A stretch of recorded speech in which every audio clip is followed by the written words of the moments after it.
நாம் வந்து பெரிய ஆள், இந்த வேலை செய்கிறவங்க, காசு இல்லாதவங்க, இவங்களெல்லாம் வந்து கொஞ்சம் அவங்க வந்து அவங்களுடைய பிஹேவியரே அவங்கள இப்படி நடத்துகிற ஒரு பிஹேவியராக தான் இருந்திருக்கும்.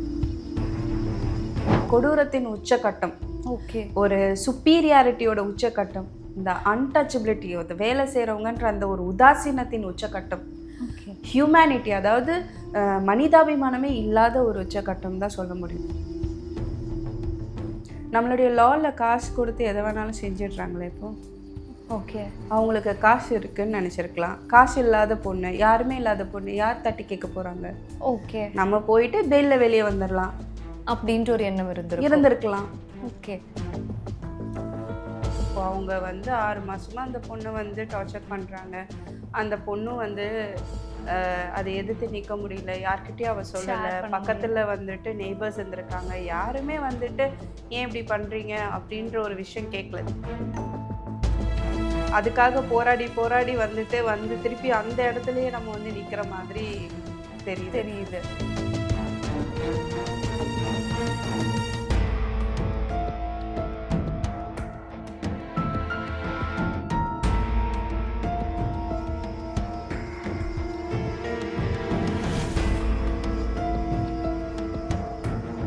செல்ஃப்டின் வியூவர்ஸ் எல்லாருக்கும் ஒரு ஹாய் ஹலோ வணக்கம். வெல்கம் டு அவர் ஷோ மனதின் மாய கண்ணாடி வித் வெனிலா.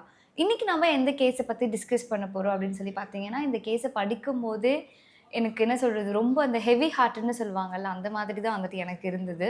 ஒரு 14 வயசு ஒரு குழந்தைய, ஒரு சின்ன பொண்ணை வந்துட்டு கொடூரமாக அடித்து கொலை வந்துட்டு பண்ணியிருக்காங்க.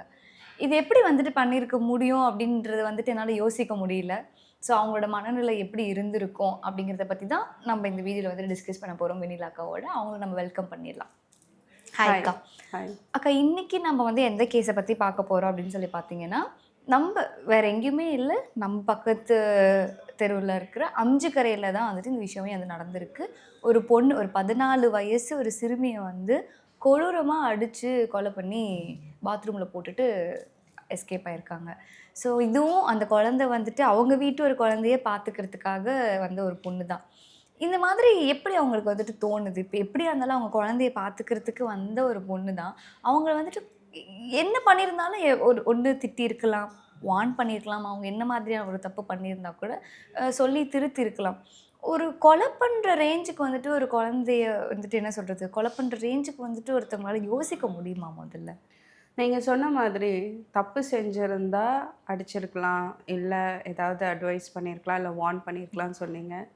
ஆக்சுவலாக எங்கள் குழந்தை தப்புன்ற விஷயத்த அவங்க சொல்கிறது என்னென்னா, அவங்க பையனோட ரொம்ப க்ளோஸாக விளையாண்டது. ஓகே, இதை வந்து எந்த இடத்துல நம்ம தப்புன்னே சொல்ல முடியும்? அப்போது அவங்களுடைய பர்சனாலிட்டி, அதாவது அந்த வீட்டில் இருந்த அந்த கணவன் மனைவிக்கு ஆல்ரெடி வந்து இந்த மேட்டுமையான ஒரு பர்சனாலிட்டி இருக்கிறதுக்கு வாய்ப்பு இருக்குது. அதாவது சுப்பீரியர் பர்சனாலிட்டி, நாங்கள் டாமினண்டாக இருக்கிறது, நாம் வந்து பெரிய ஆள், இந்த வேலை செய்கிறவங்க, காசு இல்லாதவங்க, இவங்களெல்லாம் வந்து கொஞ்சம் அவங்க வந்து அவங்களுடைய பிஹேவியரே அவங்கள இப்படி நடத்துகிற ஒரு பிஹேவியராக தான் இருந்திருக்கும். ஓகே, இது வந்து டக்குன்னுலாம் வந்துட்டு திடீர்னு வர ஒரு விஷயம் இல்லை. இது வந்து ஒரு கோவத்தினாலேயோ, இல்லை அந்த பொண்ணு அந்த பையனை ஏதோ பண்ண வந்ததுனால அவங்க தடுக்குது. அப்படி இருந்தாலுமே அந்த தடுக்க ட்ரை பண்ணுறது வந்து கொலை வரைக்குள்ள கொண்டு போகிற அளவுக்கான அந்த கொடூரம் எப்படி இருக்கும்? ஏன்னா இது வந்து இன்ஸ்டண்ட்டாக அப்போ ஏதோ ஒரு பதட்டத்திலையோ இல்லை ஒரு கோவத்திலையோ நடந்த விஷயம் இல்லை, கிடையாது. அந்த பொண்ணுக்கு ஆல்ரெடி வந்து அது ஒரு 6 மாசமா அந்த பொண்ணை வந்துட்டு சிகரெட்டால வந்து இது பண்ணுறது, கையில் வந்து ஹர்ட் பண்ணுறது, அந்த பொண்ணை அடிக்கிறது. இப்போ இது எல்லாமே வந்து ஒரு 6 மந்த்ஸாக நடந்துட்டு தான் இருந்திருக்கு. அதோடைய எண்டு தான் இது அப்படின்னும் போது பக்கத்தில் இருக்கிறவங்க, அவங்கள சுற்றி இருக்கிறவங்க யாருக்குமே இது வந்து தெரியாதா அப்படின்ற ஒரு கொஸ்டின் நிறைய கேட்டாலுமே எப்படி தெரியாமல் இருக்கு அப்படின்றது தான். அந்த பொண்ணு வெளியே வரும்போது வந்தாலும், ஆனால் அந்த எதிரில் அயன் ஷாப்லாம் இருக்குது. ஸோ அந்த பொண்ணு தான் வந்துட்டு போகுதுன்னு சொல்கிறாங்க. ஆனால் அந்த பொண்ணுக்கு ஏன் அதை சொல்லக்கூடிய அந்த ஃப்ரீடம் இல்லை? ஃப்ரீடம் இல்லையா அப்படின்னா பயம். ஏன்னா அந்த பொண்ணை திருப்பி அந்த வீட்டுக்கு தான் போகணும். ஸோ அந்த பொண்ணு ஆல்ரெடி பயத்தில் தான் அந்த வீட்டில் இருந்திருக்கு. அவளுடைய சூழ்நிலை காரணமாக அவளுடைய பொருளாதாரம் ரொம்ப கம்மியாக இருக்கவே அவங்க வீட்டில் இருந்து இந்த பொண்ணு இங்கே வேலைக்கு வந்திருக்காங்க. வேலைக்கு வந்த இடத்துல குழந்தைய தான் பார்த்துக்க வந்திருக்காங்க. அப்படின்னும் போது அந்த குழந்தைய வந்து தொடாம எப்படி பார்த்துக்க முடியும்? முடியும் கண்டிப்பா. கண்டிப்பா அந்த குழந்தையோட தோணும். அப்போ அந்த குழந்தைய குளிப்பாட்டுறதுக்கோ, இல்ல அந்த குழந்தைய வந்து சும்மா பார்த்துக்கிறதுக்கோ, இல்ல அந்த குழந்தைக்கு ஊட்டி விடுறதுக்கோ, அதாவது அந்த அம்மாவுடைய அந்த சில காரியங்கள வந்து அந்த பொண்ணு பண்ணணுமே தவிர்த்து, அந்த பொண்ணு வந்து குழந்தையோட விளையாடக்கூடாது, க்ளோஸ் ஆகக்கூடாதுன்றது அவங்களுடைய மனநிலையா இருந்திருக்கலாம். ஓகே. ஏன்னா ஒரு குழந்தை ஒரு குழந்தைகிட்ட க்ளோஸ் ஆகும். கண்டிப்பா. அப்போ அந்த அம்மா வந்து இந்த பையன் வந்து அந்த பொண்ணோடய ரொம்ப க்ளோஸா விளையாடுறது இதெல்லாம் பண்ணும்போது, இவங்களுக்கு இருக்கிற அந்த சுப்பீரியாரிட்டி, அதாவது எப்படி ஒரு வேலைக்கார பொண்ணு தன் பையனோட விளையாடலாம்? அப்படின்ற ஒரு கொஸ்டின்ல தான் இந்த மாதிரி ஒரு விஷயத்த பண்ணியிருக்காங்கன்னே லேட்டரா நம்மளுக்கு சொல்றாங்க. அந்த கேஸ் ஸ்டடியில எல்லாரும் சொல்றது. அப்படியே இருந்தாலும் எப்படி அந்த பொண்ண அவங்க கொலை பண்ண முடியும்? எஸ். இது வந்து ரொம்ப இது வந்து அவங்களுக்கு ஏதோ ஒரு ப்ராப்ளமேட்டிக்கா இருந்திருக்குமோ, இல்ல அவங்களுடைய சூழ்நிலையோ இதெல்லாம் சொல்லி நம்மளால அத வந்து ஜஸ்டிஃபை பண்ணவே முடியாது. இந்த மனநிலை வந்து ரொம்ப கொடூரமான மனநிலை. அதாவது ஒரு கொடூரத்தின் உச்சகட்டம். ஓகே. ஒரு சுப்பீரியாரிட்டியோட உச்சகட்டம். இந்த அன்டச்சபிலிட்டி, அந்த வேலை செய்றவங்கன்ற அந்த ஒரு உதாசீனத்தின் உச்சகட்டம். ஹியூமனிட்டி, அதாவது மனிதாபிமானமே இல்லாத ஒரு உச்சகட்டம் தான் சொல்ல முடியும். ஏன்னா இது எதுவுமே இல்லைனா மட்டும்தான் ஒரு 14 வயசு குழந்தைன்னு கூட பார்க்காம அந்த குழந்தைய அடிக்க அவங்களுக்கு மனசு வந்திருக்கும்.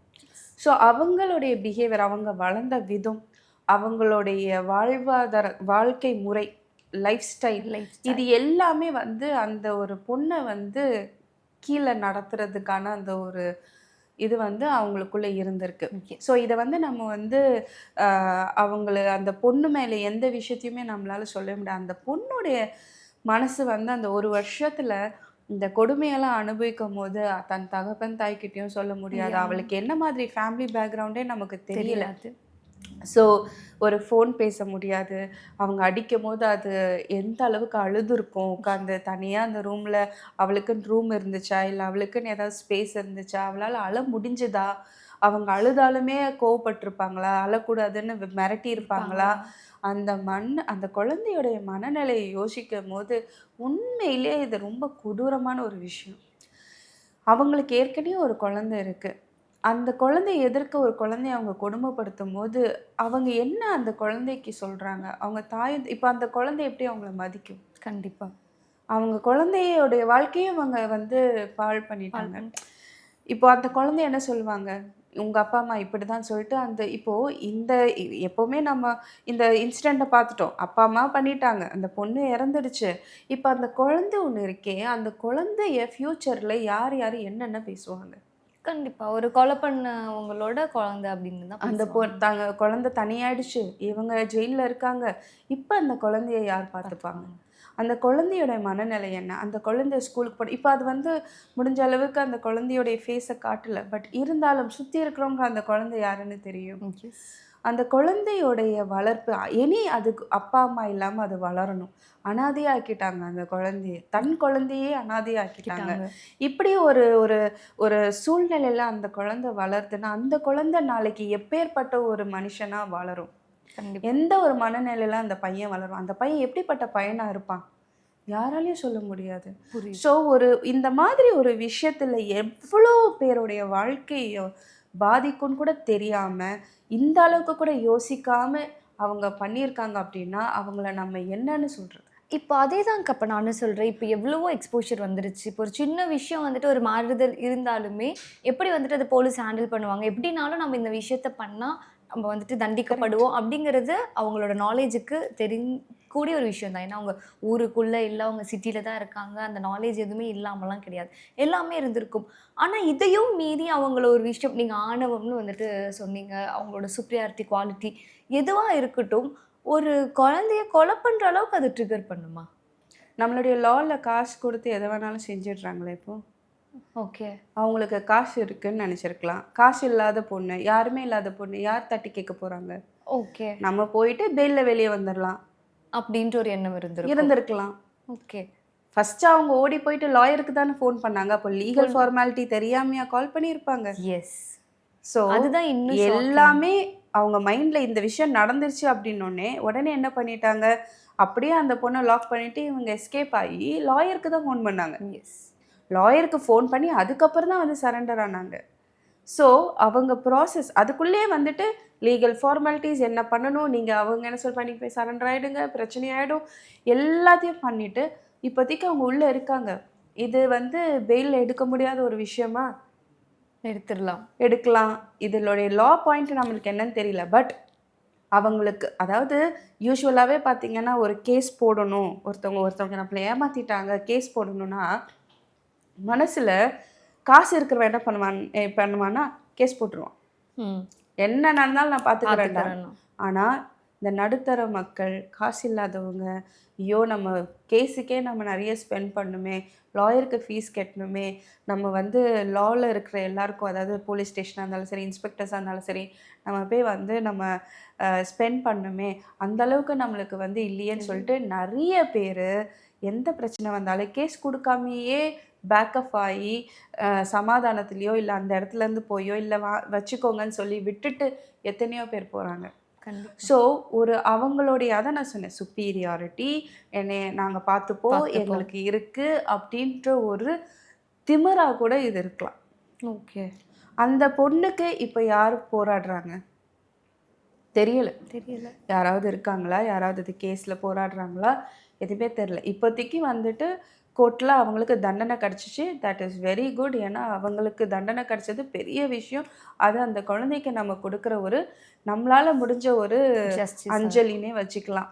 கண்டிப்பாக. பட் இது எந்த அளவுக்கு போகும், அந்த பொண்ணுக்கு ஃபேமிலிக்கு என்ன நம்ம வந்து என்ன மாதிரி, அந்த ஃபேமிலியே வெளியே இன்னும் தெரியலை.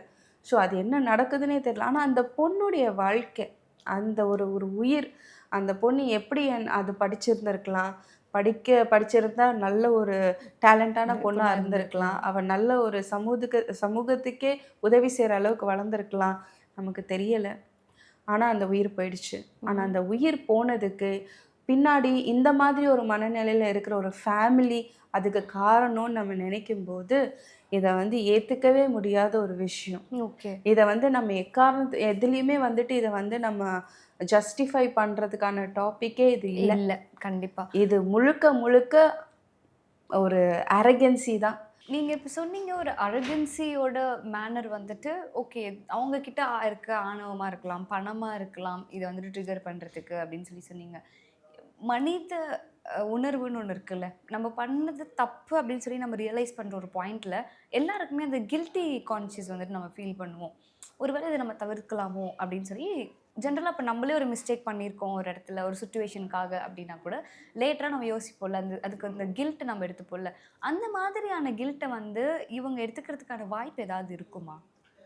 கில்ட் ஃபீலிங்கு அப்படின்றத விட அவங்க வந்து பண்ணிட்டாங்க, இதுலேருந்து எப்படி தப்பிக்கணும்னு தான் ஃபஸ்ட்டு நினச்சிருக்காங்க.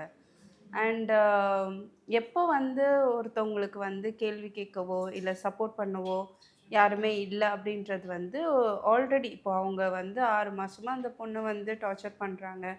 அந்த பொண்ணும் வந்து அதை எதிர்த்து நிற்க முடியல, யார்கிட்டயும் அவள் சொல்லலை, பக்கத்தில் வந்துட்டு நெய்பர்ஸ் இருந்திருக்காங்க, யாருமே வந்துட்டு ஏன் இப்படி பண்ணுறீங்க அப்படின்ற ஒரு விஷயம் கேட்கல. தெரிஞ்சிருந்தா தெரியலையா அப்படின்றது நமக்கு ரெண்டாவது, அது வந்து நம்ம குவெஸ்டின் பண்ண முடியல. பட் பக்கத்து வீடுன்னா இருக்கும்போது கண்டிப்பாக அந்த குழந்தைய ஏதோ பண்ணுறாங்க செய்கிறாங்கன்னு அவங்களுக்கு டவுட் இருந்திருக்கலாம்.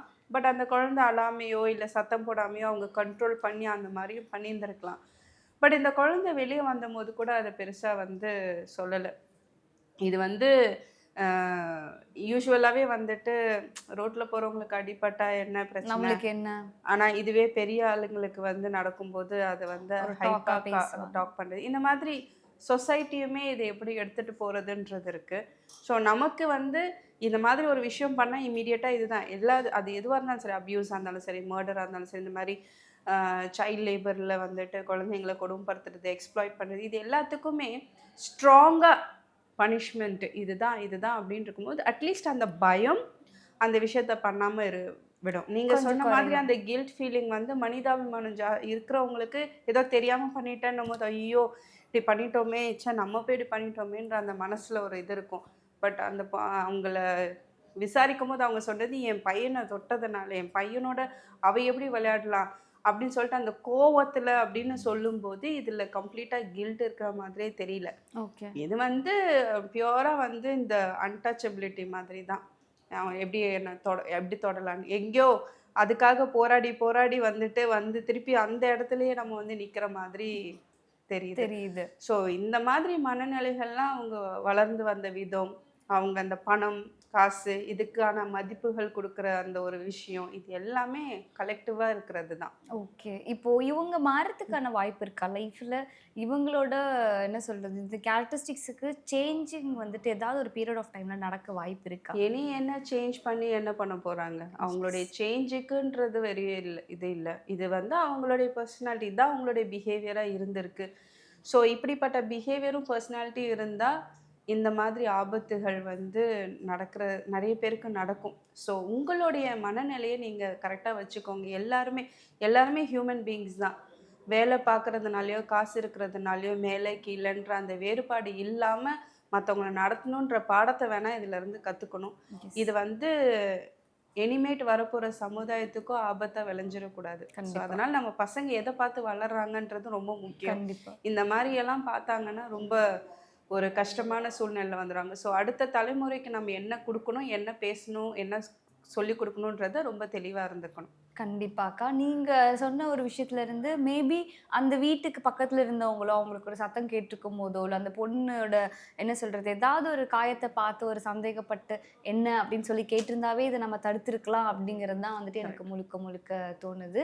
ஸோ இந்த விஷயத்தில் அந்த பொண்ணுக்கு எந்த அளவுக்கு ஜஸ்டிஸ் கிடைக்கணும் அப்படிங்கிறத வந்து நம்ம பேசுவோம். இல்லைனா வந்துட்டு நம்ம அதுக்காக வந்துட்டு ப்ரே பண்ணிக்கலாம். ஸோ நீங்களும் வந்துட்டு உங்கள் குழந்தைங்கள இந்த மாதிரி ஒரு பணத்துக்காக வெளியே அனுப்புகிறீங்க அப்படின்னா தயவு செஞ்சு அனுப்பாதீங்க. இப்போ நம்ம கவர்மெண்ட்ஸ் நிறையா நல்ல எஜுகேஷன்ஸ் வந்து கொடுத்துட்ருக்காங்க கவர்மெண்ட் ஸ்கூல்ஸ்லேயே. ஸோ குழந்தைங்கள முடிஞ்ச வரையும் வந்துட்டு எஜுகேட் பண்ணுங்கள். அவங்க லைஃப்பை லீட் பண்ணுறதுக்கு என்ன விஷயங்கள் பண்ணணுமோ அதுக்கான ஹெல்ப்பை வந்துட்டு பேரண்ட்ஸ் சைட்லேருந்து கண்டிப்பாக வந்து நீங்கள் கொடுக்கணும் அப்படிங்கிறது நாங்கள் செல்ஃப் டியூன் மூலிமா வந்துட்டு கேட்டுக்கிறோம். ஸோ இன்னும் இந்த மாதிரி ஏதாவது ஒரு கேஸை பற்றி நாங்கள் பேசணும்னு நீங்கள் நினச்சிங்க அப்படின்னா ப்ளீஸ் கமெண்ட் செக்ஷனில் அதோட கேஸ் டீட்டெயில்ஸ் நீங்கள் கொடுத்தீங்க அப்படின்னா அதோட ரிசர்ச் நாங்கள் பண்ணிவிட்டு உங்களுக்கான எக்ஸ்ப்ளனேஷன் சைக்காலஜி எக்ஸ்ப்ளனேஷன் கொடுக்குறோம்.